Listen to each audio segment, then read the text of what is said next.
But the Prophet said things to the Sahaba that related very specifically to the Sahaba. Really, this is not made up.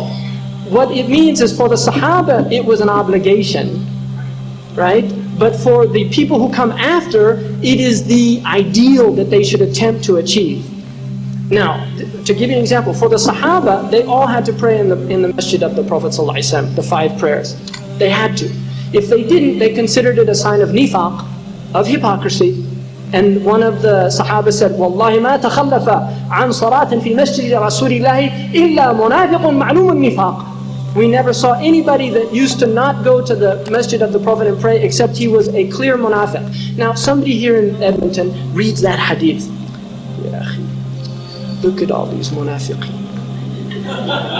I'm the only one in the masjid. Right?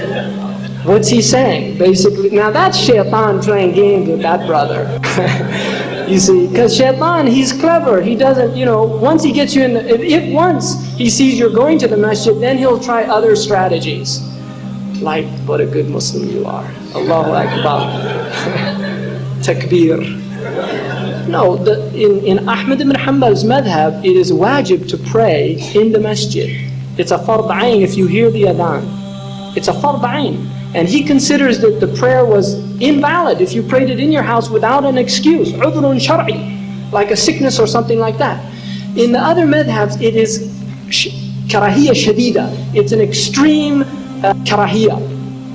But you have to hear the adhan. Now, if you look at old pictures of Medina, I guarantee you'll be amazed. There wasn't a house that wasn't 3 minutes from the masjid. There wasn't. Look at pictures. I've seen these pictures. There wasn't a house that wasn't 3 minutes from the masjid. Baqi', I met a man who lived in Medina for the last 70 years. He told me Baqi' used to be a long distance from Medina. Now it's literally right outside the masjid of the Prophet ﷺ. You go out a door and there's Baqi'. Masjid is bigger now than the original city. The masjid now is bigger than the original city. There's takalluf. People have takalluf, and you have to appreciate. What I would say, you have Muslims living in a neighborhood, attempt, if you're not going to the masjid, attempt to pray together in the house. If it's too difficult to go to the masjid, obviously the best is to go to the masjid.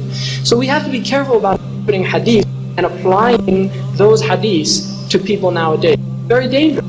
Because we'll all end up munafiqeen. I mean, my contention, if a sahabi came in to any masjid in the Muslim world today, he would probably say, "What religion is this?" And that's just the nature of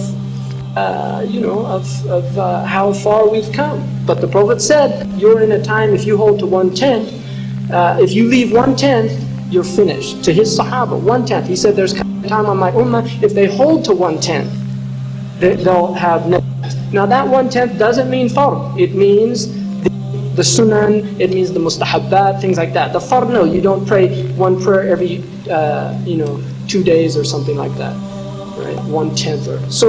I just think it's really careful. And then the last comment about those 2 hadiths, there are hadiths that have maqam al-khawf or maqam al-qabd, and there's hadiths that have maqam al-raja or maqam al-bast. See, the Prophet ﷺ was given hadiths in order to keep us balanced.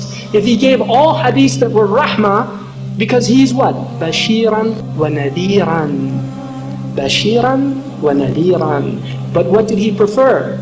Bashiru wa la tunaffiru. He preferred bushra, and that's why it precedes nadir. Bashiran wa nadiran.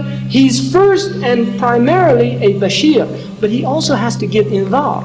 He has to warn people, because he can't simply just give bushra, because we'll all just yattakiru, like the Prophet said when he said that hadith in one riwayah, should I tell the people, Ya Rasulullah? In other words, that if you say La ilaha illallah, you go to Jannah. He said, no, don't tell. Don't tell people. فَيَتَّكِلُوا, because they'll get lazy. They'll just think that's enough. And it's a dangerous hadith to live your life on. Really, it's a dangerous hadith to live your life on, because we know fitnat al-khabar, we know fitnat sakarat al-maut. Ahmad ibn Hanbal is a famous story. When he was on his deathbed, they were saying, say La ilaha illallah, and he would say, La, La. And some of them thought he was making kufr.